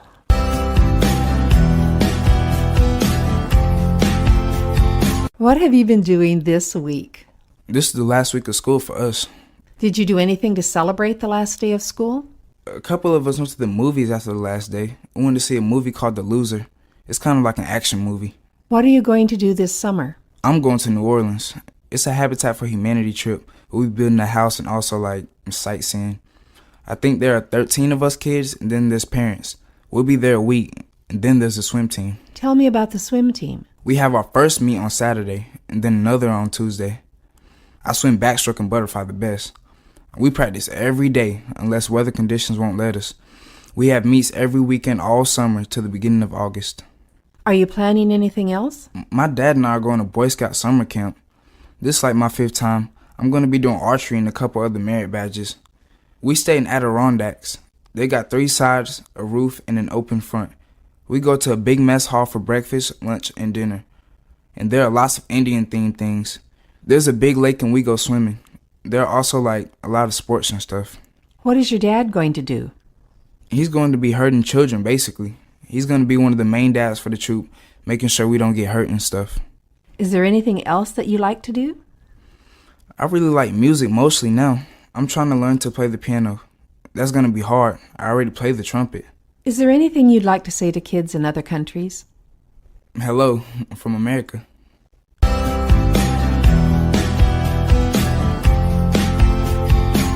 What have you been doing this week? Well, school every day, and then after school, my friend drives me home, and normally I go to her house, and we do our homework together, and then I go home after that and eat dinner with my family. Did you do anything extra or different this week? Also this week, I was driving with the driver education teacher to get my learner's permit. Please tell what a learner's permit is. It's for driving a car. First, I have to take 3 weeks of classes, 4 hours a day, 4 days a week to study for the book test. Then the big written test is 200 questions. Then you have to drive for 6 hours with an instructor. Then when you're 15 years old, you can have a learner's permit. What can you do with a learner's permit? You can drive any time during the day until 9 o'clock p.m. with an adult in the car with you. The adult has to have a driving license for 5 years. Then when you're 16 years old, you can get your driving license. What do you do on weekends? Sunday, I go to church and youth group. On Friday nights, I normally have a sleepover with friends. What is a sleepover? I go over to a friend's house and stay there the night. We talk girl talk. We eat popcorn, watch movies, and talk about boys. Pretty much what every girl does. Is there anything that you would like to say to kids in other countries? Just, hey, I guess.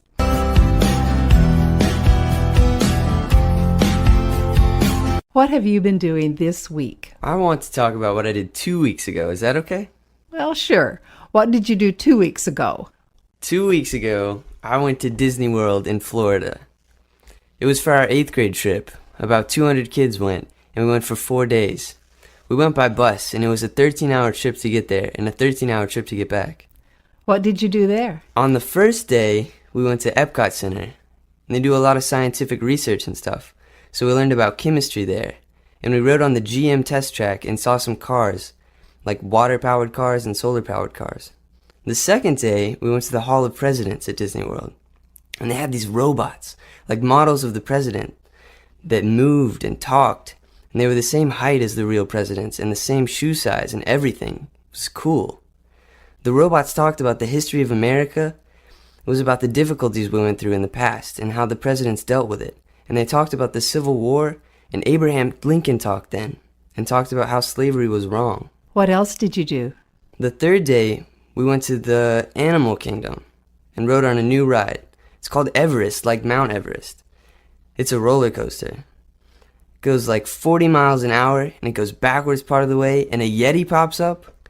We rode that thing like 18 times. We just rode it all day. One of my friends threw up everywhere.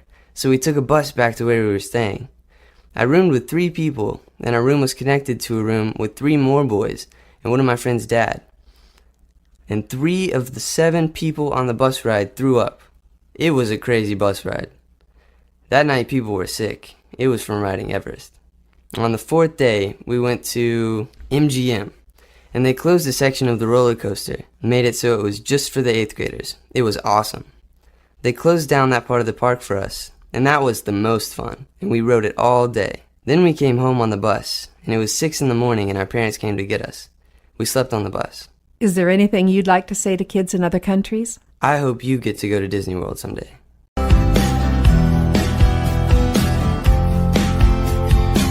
What have you been doing this week? I've been grounded. My report card was so bad that it hid from my parents. Then the school mailed another one.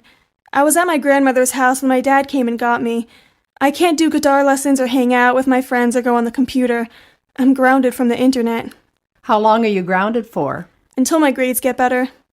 Are you studying hard? Yeah, I have no choice. That's the only thing I can do now. I have to study. What are you doing here today? Every 2 months I come here with my family. I like it. We feed people who are homeless or who have been in jail. I serve and help make food. What classes are you taking at school? English, world history, art. Earth and Environmental Science, Algebra 1, PE, and Health. Is there anything that you would like to say to kids in other countries? Don't do drugs. I've seen people do drugs, and it's bad. Study hard.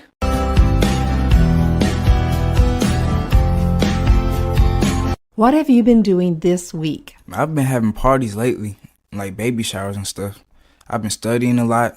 I've been playing ball with the neighbors, basketball. Why have you been having baby showers? Because we just had a little baby. He was born on Easter. He's cute. He was born early because he was supposed to be born on May 2nd. He's the smallest thing I've ever seen. He's like a doll. He weighs just a little bit more than 5 pounds. So you didn't have a usual kind of Easter, did you? No. We took Mom to the hospital. She went in about 1 a.m. and the baby came about 10 p.m. I stayed home to take care of the little kids with my brother and uncle. We cleaned the house to surprise Mom. Please explain what a baby shower is. It's when you have a party for a woman who is pregnant. They bring gifts like diapers and baby food and clothes. We did games for the adults. We played Spanish music for the people to dance. We made some hamburgers and hot dogs and passed out cake. What classes are you taking? Science, social studies, math, language arts, reading lab, guided studies. That's when they help you study. And health. What languages do you speak at home? Spanish and English. With my brother, I speak English because we're used to English. But with my mom, I speak Spanish. With my dad, I speak both. We talk both languages, really. I was born in Puerto Rico, and I was about 7 when we came to the mainland U.S. I didn't speak English. We were in Wisconsin, and there aren't a lot of Spanish speakers in Wisconsin. The teachers would take me out of class to learn English. Is there anything that you are looking forward to doing this summer? We'll probably go to Myrtle Beach this summer. It's a whole family trip. We go to the beach or hang out at the pool at the hotel. We go out to eat and to the fun park. It has roller coasters and stuff. Next Friday is the 8th grade dance. It's like a prom, but for 8th graders. You take a date, you dress in a suit, and you go to the dance and have fun there. They'll have music and a DJ. Is there anything that you'd like to say to kids in other countries? I hope you follow your dreams and never stop believing or trying.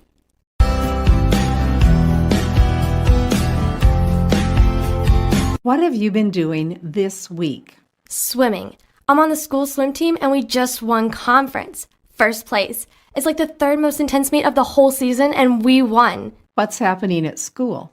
We just had exams, midterms, and it was crazy. Now I have SATs coming up and I've got to take SATs classes. Is there anything else coming up? My birthday is in 2 months and I'll be 17 and I'm going to buy a car. It's an 89 Toyota with 4-wheel drive and 33 1250 tires and 4-inch lifters and a roll bar. I have to pay for it myself. I have to pay for the insurance, which is expensive, but I don't mind. I work and I've been saving for it. Do you like working here? I get paid to smile and talk to people. I like this job. It's fun. The bosses train us to do second mile service. They teach us the best ways to talk to the customers. We have to say, "How may I serve you?" not "Can I help you?"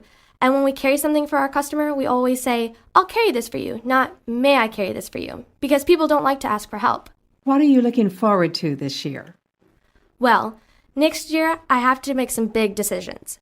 After high school, I might train to be a CNA and an EMT and join the Air Force, or I could commit to the Army and they would pay for me to train as a nurse. Right now, I'm an explorer at the Fire Academy, where we learn about being a firefighter and an EMT. I get to ride along on the rescue and fire trucks and learn what they do. Is there anything you'd like to say to kids in other countries? Hey, what's up?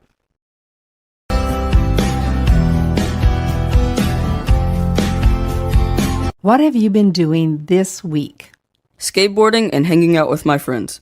It's spring break. Me and my friends walk to McDonald's. I'm trying to get a job there right now. I dropped job applications at like 6 of them, everywhere. Your dad is in Afghanistan. How do you feel about that? I don't really like having him over there. I miss him a lot. I guess most people think it's special having a dad overseas, but it's not. It's really hard, and I don't get to see him a lot. When he comes home, we eat out a lot. We spend money. We play Call of Duty a lot. That's a video game. My brother and my dad and me. We work out together. Do you worry about him? All the time. I try to keep him in my prayers. I call him when I can and talk to him. Why are you here helping feed homeless people today? My mom didn't tell me about this until about 2 o'clock when she said, "We're going to go feed a bunch of people." And I was like, okay. Is there anything that you would like to say to kids in other countries? Fulfill your dreams. Don't stop.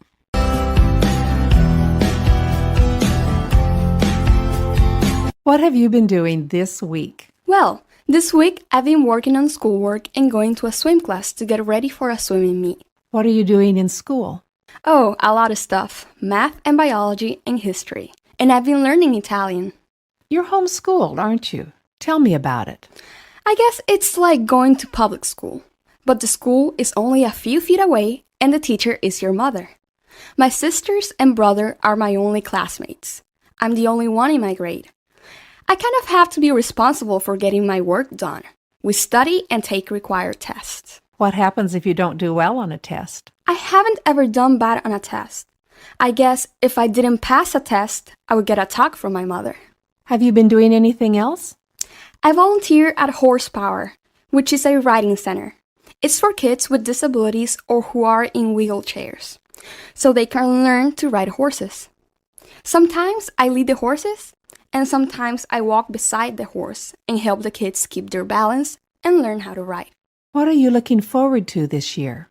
I'm looking forward to going to Italy. That's why I've been studying Italian, so that when I get there, hopefully I'll know some stuff. My Girl Scout troop is going. There are 13 girls going. My sister is going too. We thought it would be cool to go to a different country and see what they have there, like all the art and history over there. We have 2 adult leaders going with us. How are you getting money for the trip? We've been working toward this for 2 years. We raise funds by selling flowers in the spring and fall and wreaths at Christmas. We had a spaghetti dinner and car washes. And we sell Girl Scout cookies, of course. Is there anything you'd like to say to kids in other countries? I hope you're okay over there and having a good time. I hope you're doing good.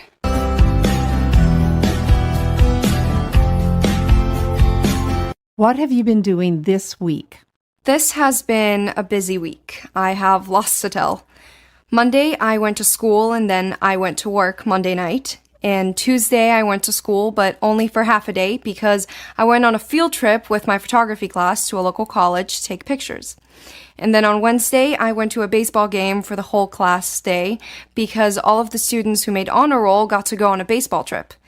And then Thursday, I went to school and I went to work Thursday night. And then on Friday, I went to school, and then Friday night, I went to the big birthday dinner of one of my really close friends. And today, I'm here at the service project. What do you do when you go to work? I'm the front desk secretary at a counseling center. Are you graduating from high school? I'm going to graduate this year. What will you do after that? I'm planning on going to Appalachian State. I'm going to be a double major in photography and Spanish with a minor in social work. Why do you want to study these subjects? Well, I guess these are the things that I'm extremely fond of. I love photography, and helping the Hispanic community is what I'm really passionate about. Is there anything that you would like to say to kids in other countries? Well, I don't know. I guess always think the best of people. People are trying to be the best they can be. There is hate in the world, but there is also a lot of love.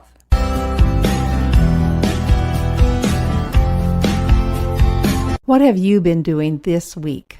I came here to the park yesterday afternoon, and we slept here last night in that tent. It's like the kind they used in the Revolutionary War, but a little bit bigger, because people then were shorter than they are now. What do you do while you're here? We pretty much cook over the fire. I've been playing the drums, hauling wood, and throwing a tomahawk. What's a tomahawk? It's kind of like an axe. It's got only one sharp edge. You try to get it to hit a target. Are you good at that? Oh, yeah. What kind of a shirt are you wearing? It's a shirt they would have worn in the 18th century. How about your shoes, your socks? Yeah, everything I'm wearing is like clothes they wore in the 1700s. How long have you been doing reenactments? Pretty much since I was born, because my parents are reenactors. We go at least once a month, pretty much all over the state of North Carolina. What did you do the rest of the week? School. Monday we had marching band practice. I play percussion, the tenor drum. Tell us about marching band. There are 91 of us in the band. While we march, we play music and do different formations and stuff. We have formations like boxes and figure eights. We play in competitions and at football games. We've won 41 trophies in competitions. Tell me about your dog over there. Oh, he's a German Shepherd. He's 2 or 3 years old. We found him while we were at a reenactment. He was hungry and didn't have a home, so we took him home with us. When we got him, he weighed 60 pounds, and now he weighs 125 pounds. So he was pretty hungry and thin when we found him. When I wait for the school bus, he goes to the end of the road and waits with me until I actually get on the bus before he goes back to the house. He comes out to the end of the road right about the time school gets out and waits for me to get off the bus. Then he walks home with me. Is there anything you'd like to say to kids in other countries? I guess hi.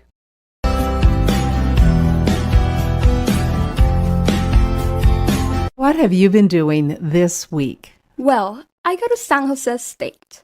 Mondays and Wednesdays, I get up and work out, and I start my classes.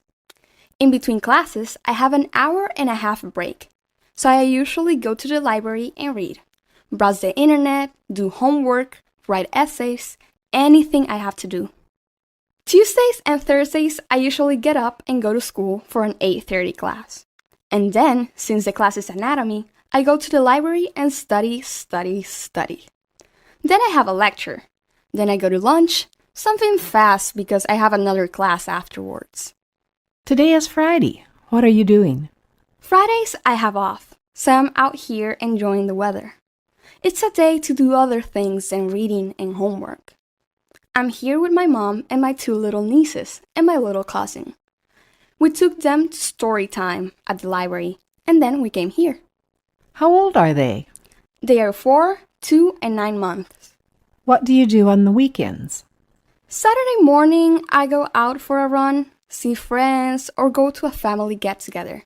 Sunday, I study. What are you studying? Nursing. Why did you decide to become a nurse? When I was 15, an aunt of mine had quadruplets. And seeing her through the pregnancy and going to the hospital when she was there and helping her with 4 kids, I decided I wanted to become a nurse. Before that, I wanted to be a teacher. It changed my perspective. How many people are in your family? My mother's family had 8 sisters and 2 brothers, but I'm her only child. There are a lot of cousins and a whole lot of little girls. We usually try to spend time together and do a lot of things together. Family bonding time, you could say. When I'm a nurse, I want to specialize with kids. Is there anything that you would like to say to kids in other countries? Well, make sure to read and get involved in things so you can pursue a career in something that you're really going to like.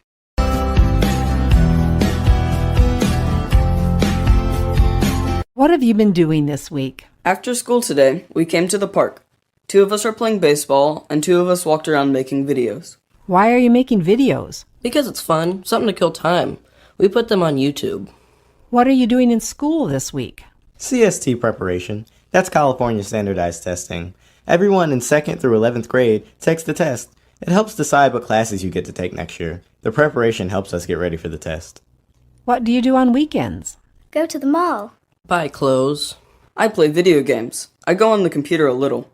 Sometimes I hang with my brother, or I hang out with my friends. How do you get money to buy clothes? From Mom. I have a job painting. I paint houses on weekends with my uncles, and when I get money, I use it to buy clothes. I work at East Oakland Regional Park. We go and paint benches, pull up weeds, make the park cleaner. I get money and then I buy clothes or food. I'm a junk food junkie. Or I might take these friends to the movies. Is there anything you want to say to kids in other countries? Stay safe. Have as much fun as possible. Learn to turf. It's a kind of dance. Don't go to the bad stuff like drugs or alcohol, or war. Admire the little things.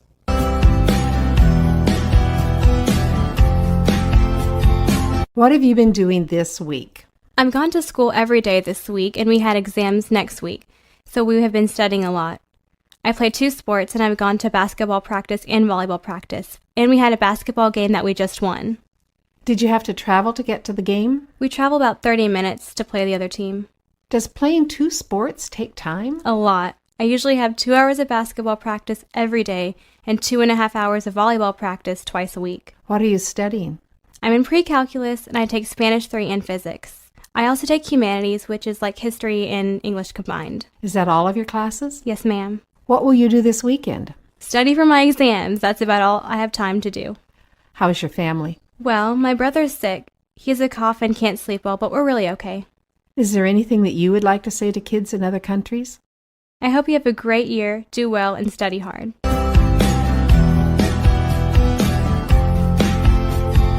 What have you been doing this week? Well, in school, we're having a lot of new math and stuff. And we took a couple of tests this week also. What's happening outside of school? Baseball's about to start, and I'm really ready for that. I'm in a pony league, and it's recreational. It's not a very big league. What you do is your parents sign you up and pay a little money for you to play, and it doesn't cost very much. Basketball season just ended, and I was playing that. There are a lot of other teams in that league, and my birthday is in 4 days, and I'll be 14. How will you celebrate? Oh, I don't know. I'll probably go play laser tag or something. I think your parents are divorced. Is that right? Yeah. I live with my mom normally, and every Thursday I go to my dad's for the evening from 6 to 9. Every other weekend I go to my dad's house and stay from Friday to Sunday, and then I go back to my mom's. What are you looking forward to? Baseball. And I'm kind of excited to go into high school this fall. I'm probably going to take a class called Scientific Visualization and Graphics. It's really cool. You can learn how to make video games and stuff. Will you do anything special this summer? Probably go on a couple of camping trips with my family. My mom's family most of the time. We like camping a lot. At the end of the school year, we have a camping trip where there is a 13-mile trail down the mountain. We camp for like 3 days and then go hike down the trail. It's pretty cool. Do you know what you'd like to do after high school? Not really. I have a faint idea. I'd like to go into science or engineering. We did a career finder thing on the computer at school, and it suggested science or engineering for me. The first 4 careers were all kinds of engineering. The 4th was nuclear engineering. Right, as if I'm going to handle nuclear bombs or something. Is there anything you'd like to say to kids in other countries? Just hi, I guess.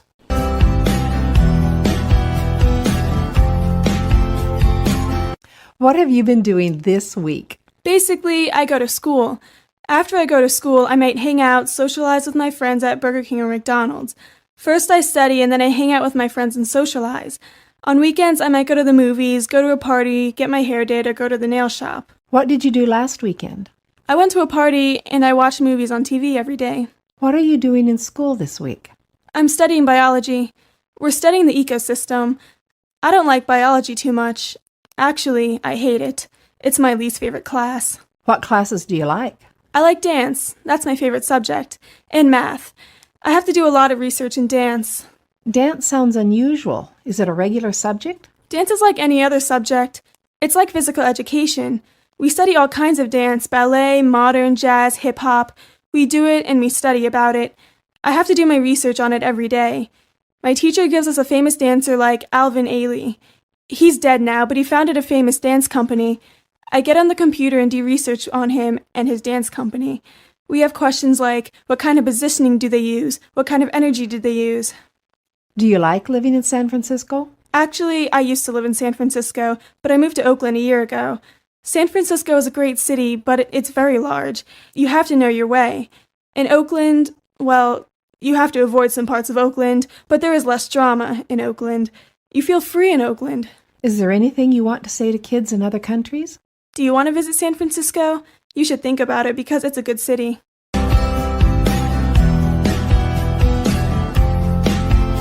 What have you been doing this week? I've been sort of preparing for finals, finishing up work, trying to balance the things I need to do with the things I should do. I need to do things like studying for a test now or getting in assignments that are past due. And I should do things like exercising or catching up on things that will help me up ahead on tests in the future. I've been trying to work on a big English assignment and prepare for finals. I stayed up all night trying to finish, as well as preparing for a performance on the clarinet. Have you been doing anything else? I've been trying to get a basic draft of a book I want to write. I feel like the essays you write at school are constricting. This is writing I enjoy doing. It helps me relax and wind down. What do you want to do after high school? After high school, I want to go to a university and get a doctorate in some kind of science. Right now I'm aiming for entomology, the study of insects, especially ants. That's my passion. I'm really interested in the complex societies they form and how they work together. If you want to get me talking, ask me about ants. They have really complex and diverse societies. They're the most complex of all animal societies. It's ants, not elephants or primates or monkeys, that are the closest to human societies. I know that when you were small, you had serious health problems. Your parents had to take you to the hospital really fast many times. Is that still true? I still have health issues. I have allergy-induced asthma. That means I have allergies that sometimes make it very difficult to breathe. It limits me from doing activities or going places sometimes. It's just a part of my life. I live with it. Are you doing anything for Martin Luther King Day? I'm probably going to study with a friend because I have finals right away. We had a powerful assembly program at school. The African American Student Community Group gave a serious eye-opener on how bad it was at that time period. A lot of people were disturbed by it. Is there anything that you would like to say to kids in other countries? In the end, we're all human. It's good to have an identity and celebrate your history, but in the end, we're all human.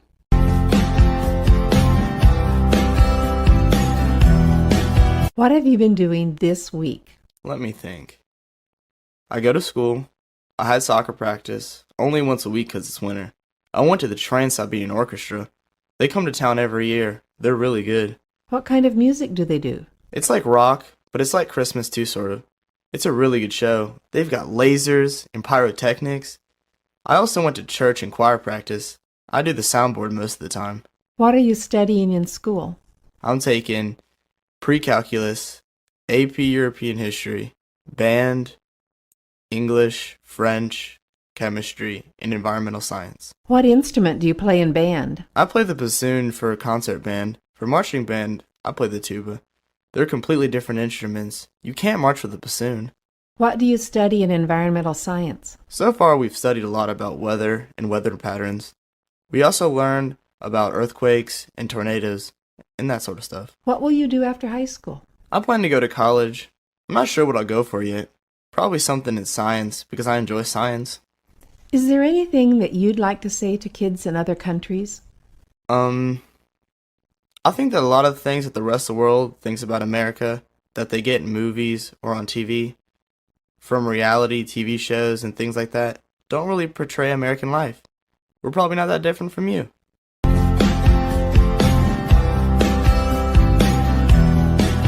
What have you been doing this week? We haven't been doing a lot at school because it is right before the break, so we don't do a lot. They try to squish in a lot of tests during the week before we get out so we can start a new unit after the break. So I had a math test and a science test. In orchestra, we've been learning new notes, how to read them, and how to do them on the instrument. What instrument do you play? I play the viola. Is there anything else happening? I have a guitar lesson this afternoon, and Christmas is coming very soon. On Christmas, most of my friends wake up in the morning and open presents, but my family doesn't traditionally celebrate Christmas. We don't have any Vietnamese holidays in this part of the year, so we just celebrate Christmas for the fun of it. We don't open presents in the morning. We prepare food all day, and then my family and friends come over, and we open presents at night and eat. We usually make Vietnamese food, and sometimes chicken wings too. Have you been buying and making presents? I usually make cards or homemade gifts, but this year I haven't had time. I had this test in language arts a couple weeks ago, and I failed it. I got really upset, and I asked the teacher if I could have a retake. At first she said no, and I started crying because I knew my mom would get really upset. So the teacher let me take a retake. So I've been studying. I got 100 on my retake. What do you study in language arts? We learn parts of speech, grammar, and do presentations in class. Recently, we made a parody of The Night Before Christmas, and we presented it today. Anything else? My birthday's tomorrow, so I'm having friends over. We're going to have a sleepover. We'll go ice skating, and then we'll go rent movies, and we'll go back home and watch them. Is there anything that you would like to say to kids in other countries? Let me think. You should work hard for your future because it'll pay off.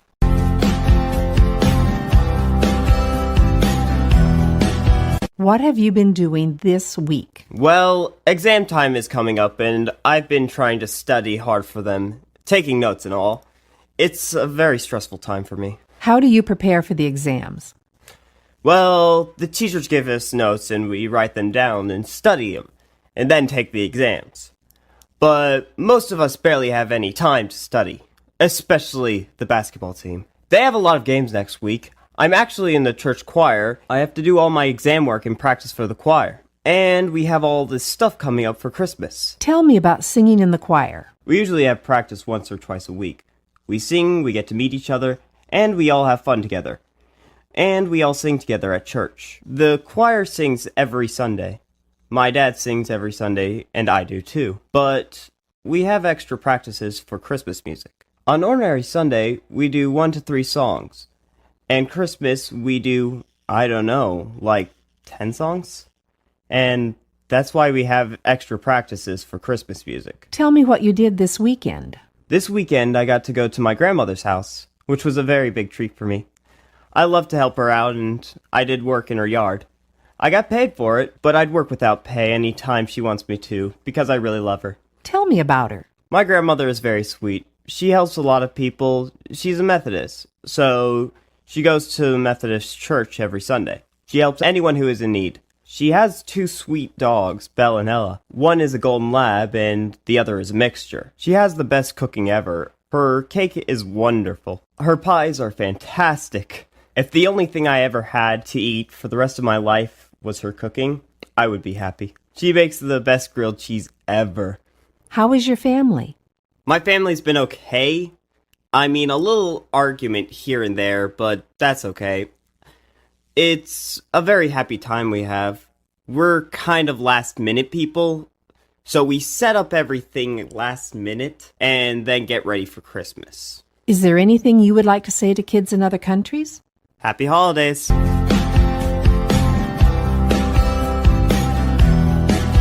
What have you been doing this week? Well, I've been going to Glee practice to perform for a winter concert.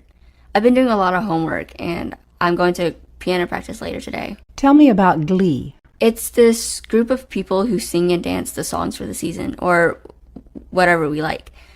Songs from the 50s, back in the past, or modern music. We have a teacher who leads us. It's an after-school activity. The regular class in school is chorus. Glee is an additional activity. What classes are you taking? Well, I take Algebra 1 and Advanced Language Arts and Science and Social Studies, Chorus, Technology, and PE. What are you doing in your piano lessons? Well, right now, I'm just a beginner, so I'm studying how to play. Why did you decide to study piano?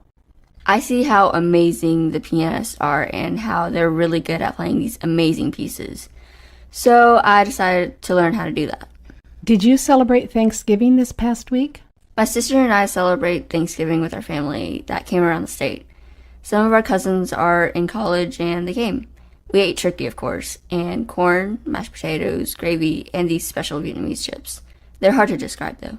What are you going to do this weekend? I'm going to my temple and practice dancing for Vietnamese New Year. It's in February. I go to, a Buddhist temple. We have lots of different celebrations. How many people in your family can speak Vietnamese? Basically all of us. The kids are kind of losing the Vietnamese culture, so we're trying to keep it up and keep up with our Vietnamese. Do you know what you want to do when you're an adult? I really don't know. I'm still trying to decide, but I want to do something that helps other people. Maybe a nurse, but I'm not sure. Is there anything that you'd like to say to kids in other countries? Well, keep learning and have a good education so you can have a good future in life.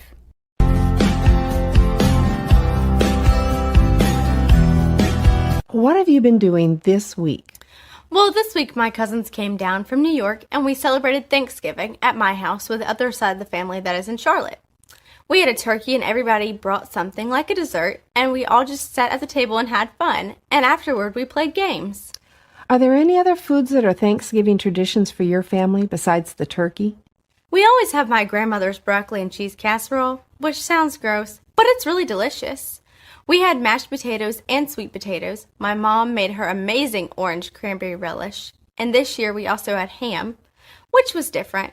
We also had pecan pie and pumpkin cheesecake. What kind of games did you play? Well, this year we played Wii basketball and tennis. Did you go shopping on Friday? We went to Charlotte because it's my aunt's birthday, so we hung out with them for a while and watched the football game between Auburn and Alabama. My mom went to a bookstore for a while, but we didn't do any other shopping. What have you been doing today? Well, my dad and I went for a run together, and then we decided to stop and take a break here to get something to drink. It's a little cold outside. How far do you run? Well, it'll be 5 miles after we run back home from here. Did you do anything else this week? Well, I saw the new Harry Potter movie, which was very good with a lot of my friends. Tonight, I'll babysit my little brother and my sister so my parents can go see the Harry Potter movie together. Is there anything that you would like to say to kids in other countries? Well, I don't know if we're that different or not, but it doesn't seem like we are. I would like to say, well, good luck and have a good time with your life.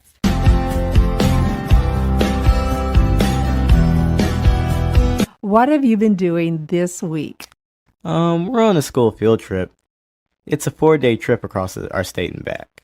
Where have you gone? We went to UNC and learned about the basketball history and their star basketball players. Then we went to Somerset Plantation and we learned about how they treated the slaves and how they made candles and wrote. And we learned about the owners too. Then we went to the Blackbeard Museum and we learned about Blackbeard, how he became a pirate and how he died and what his battle style was. Then we learned about the Wright brothers' history. That's today. Before we came on to the trip, we built replicas of their gliders at school. We researched what they flew and how they flew and what inspired them. Are you doing anything just for fun, or are all your activities educational? Tonight we'll have a dance, and last night we went bowling. Do you have any special interests? I like sports. I like basketball, and I'm on the school baseball team. What are your plans for the future after you finish school? I want to be a zoologist. I want to study animals, and I might be like my older sister and be a photographer and take pictures of animals too. Is there anything that you would like to say to kids in other countries? You guys are going to get there. Just keep working hard.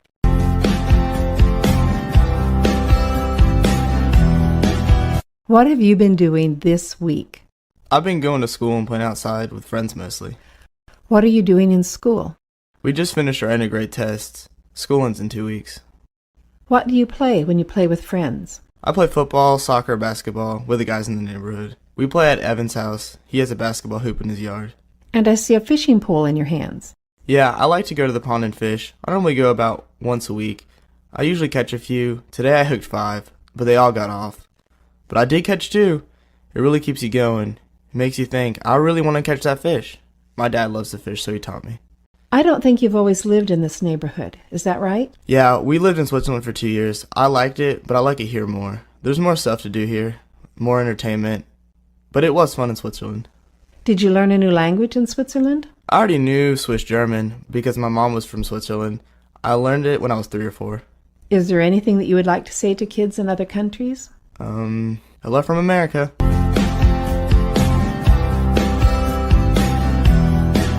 What have you been doing this week? Well, this week I've been focusing on trying to get my extracurriculars started because the year has just started and I've been trying to study and getting my grades up this year. What kind of extracurricular activities do you do? Oh, I've been doing speech and debate and Battle of the Books, and soon Science Olympiad is going to get started and I'm going to be doing that. And in addition, after school, I also have a Jewish youth program that I do, and I help with the kids in Sunday school at Temple. I'm basically like a teacher's assistant. And what is Battle of the Books? Battle of the Books is a school club that is focused on a competition with a list of books that we get every year, and we compete on our knowledge of the books. What kind of books? Well, this year there are 15 on the list, and I just started reading The Bell Jar by Sylvia Plath. And the list is mostly fiction, but there is some nonfiction in there.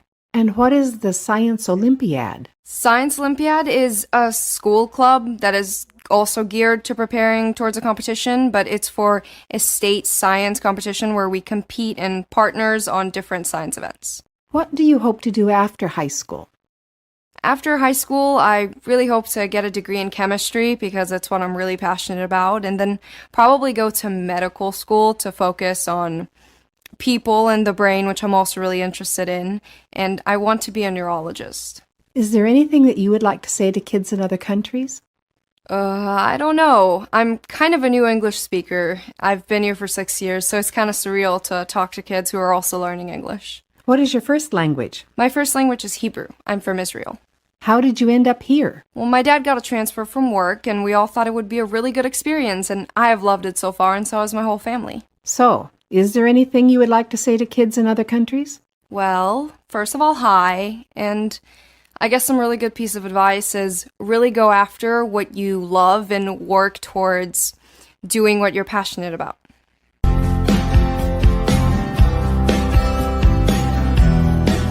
What have you been doing this week? Different week than usual.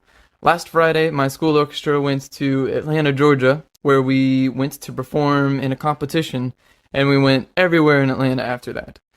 We went to the Hard Rock Cafe and even got to listen to the Atlanta Symphony. It was like a 2.5-hour performance, but they were unbelievable. It was great. The next day, we attended the actual competition and were ranked as being superior, which is the best ranking, of course.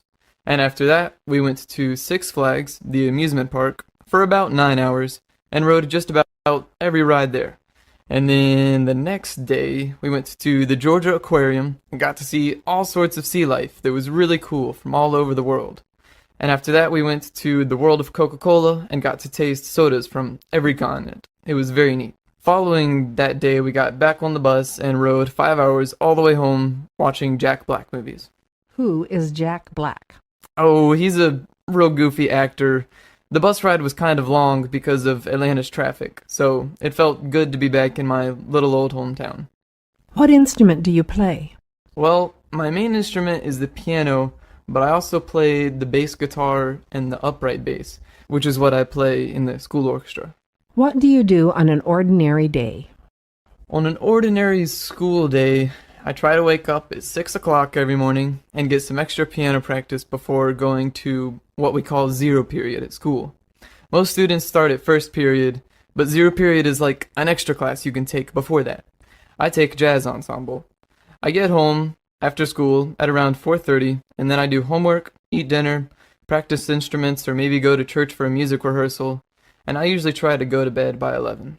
Is there anything you would like to say to kids in other countries? Let's see. I would probably like to give the advice to make sure to cherish your youthful years. I do.